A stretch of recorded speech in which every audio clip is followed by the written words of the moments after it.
now they found out these heinous acts that's been carried out against their child. I can only imagine what they're feeling today.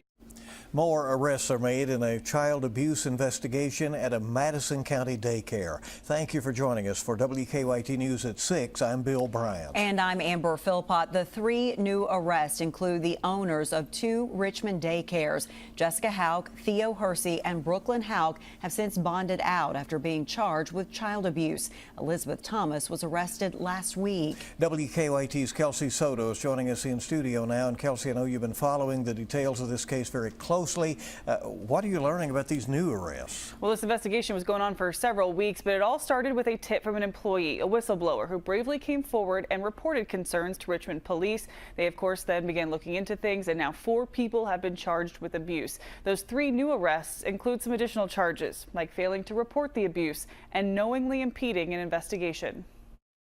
As a parent, I would be angry, very angry. Richmond Police Chief Rodney Richardson not mincing words. His department launched an investigation late last month into 2 Richmond daycares owned by Jessica Houck and Theo Hersey. I think that's our duty as adults. We have to speak up. Early last week, Richmond police arrested an employee of a Step Ahead daycare, Elizabeth Thomas, and charged her with child abuse and assault.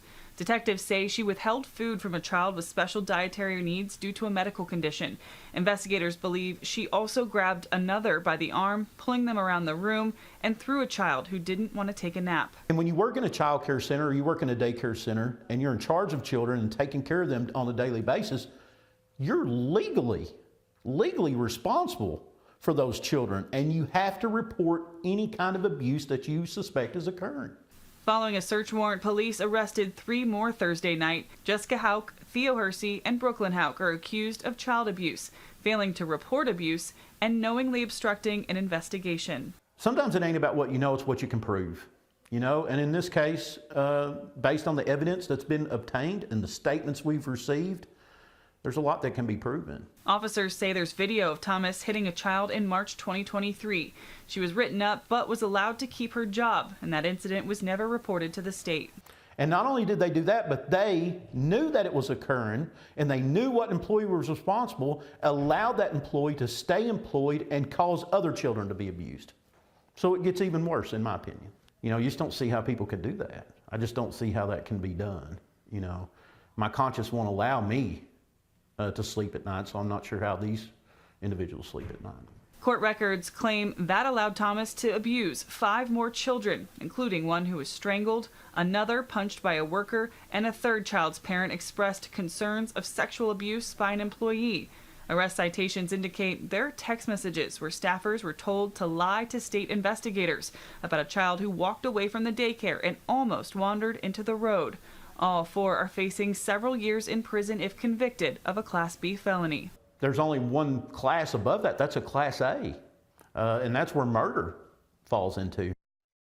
All 4 suspects have since bonded out of jail. Jessica, Theo, and Brooklyn will be arraigned on Monday.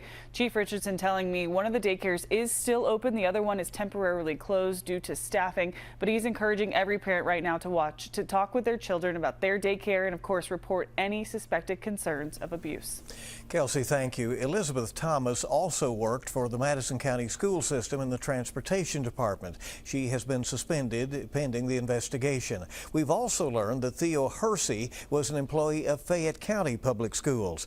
In a statement, spokesperson Dia Davidson-Smith says the district is aware of the situation, but they are limited in what they can say at this time. The district says Hersey has been placed on administrative leave.